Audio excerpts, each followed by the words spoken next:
हाय, hello, नमस्कार. श्री स्वामी समर्थ सर्वांना. सर्वप्रथम मी हेमा, माझ्या यूट्यूब चॅनलमध्ये तुमच्या सर्वांचं स्वागत आहे. माझा व्हिडिओ हा शेवटपर्यंत बघत चला, स्किप न करता बघत चला, कारण युजफुल काही माहिती वगैरे मी त्यामध्ये सांगितलेली आहे. आज आपण रेडीमेड रांगोळी अशी तयार करणार आहोत. आपण श्रावण महिना सुरू झालेला आहे, सर्वांना माहितीच आहे. श्रावण महिन्यामध्ये दर सोमवारी नवीन नवीन रांगोळी आपल्याला काढायला खूप आवडतात. मला तरी खूप आवडतात ट्रेंडिंग अशा किंवा नवीन नवीन रांगोळ्या बनवावेत, नवीन नवीन रांगोळी सणासुदीला ठेवावेत. तेच बोरिंग रांगोळ्या, टिपक्याच्या वगैरे रांगोळ्या, छोट्या मोठ्या रांगोळ्या अशा काढण्यापेक्षा आपण नवीन नवीन अशा काहीतरी सध्या तर ट्रेंडिंग रेडीमेड रांगोळ्या हे तर खूप छान चालू आहेत. आधी काढून ठेवायचं आणि सण आला म्हणतो की ते तशाच्या तसे आपण ठेवू शकतो, हे तर तुम्हाला माहितीच आहे. त्यामुळे मी अशा प्रकारची काही रांगोळ्या वगैरे काढत असते. आधीच मी सर्वात छोटी अशी देवासमोर ठेवण्यासाठी अशी रांगोळी काढून घेतलेली आहे. ओमच काढून घेतलेला आहे, त्यामध्ये महादेवाची पिंड काढून घेतलेली आहे, वरती बेलपत्र काढून घेतलेली आहे. छोटीशीच रांगोळी काढलेली आहे. माझा देवारा हा छोटाच आहे. तुम्ही माझे व्हिडिओ पाहतच असाल, त्यामध्ये माझा देवारा वगैरे दाखवलेले आहे. मी त्याच्या पुढे ठेवण्यासाठी अशा छोट्या छोट्या रांगोळ्या मी ठेवत असते काढून.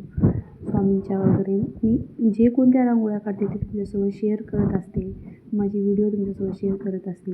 हा माझ्या लाईफमध्ये काय चालतं काय नाही हे ब्लॉग वगैरे मी डेली टाकत नसते. ते जर तुम्हाला माझ्या लाईफमध्ये मी डेली ब्लॉग जर टाकले असे तुम्हाला वाटत असेल तर मला नक्की कमेंट करून सांगा.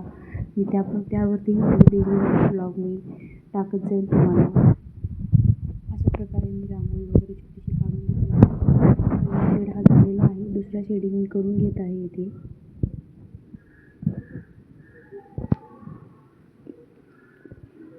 माझे प्रत्येक व्हिडिओमध्ये मी सांगत आलेली आहे किती ग्लू घ्यायचं, किती पाणी घ्यायचं, कोणतं ग्लू वापरायचं आहे ते, परत OHP शीट कोणती कुठे भेटते काय नाही, सर्व माहिती मी व्हिडिओमध्ये टाकत आहे.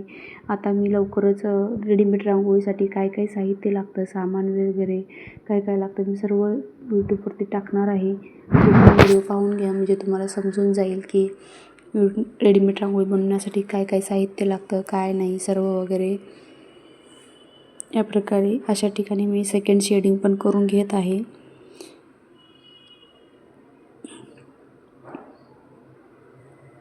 हलक्या हाताने शेडिंग करून घ्यायचं आहे.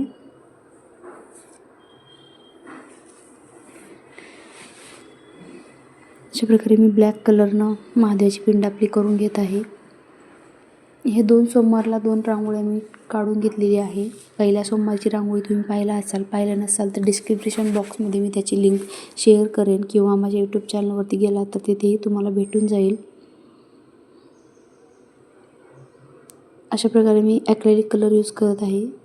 ॲक्रेलिक कलर यूज काय करतात हे सर्वांचा क्वेश्चन होता की ॲक्रेलिक कलरच काय यूज करावेत, आपण दुसरे वगैरे कलर यूज करू शकतो का. ॲक्रेलिक कलर यासाठी यूज करतात की ते कलर जाऊ नये, म्हणजे ह्या रांगोळ्या वॉशेबल आहेत, हे धुल्यानंतर पण खराब होत नाहीत. त्यामुळे ॲक्रेलिक कलर यूज केला तर धुल्यानंतर पण तो आउटलाईन आपला जाणार नाही, जशीच्या तशी रांगोळी आपली राहील. त्यामुळे आपण ॲक्रेलिक कलर यूज करतो. या ठिकाणी मी acrylic colour black colour use केलेला आहे. त्यानंतर मी व्हाईट कलर यूज करणार आहे.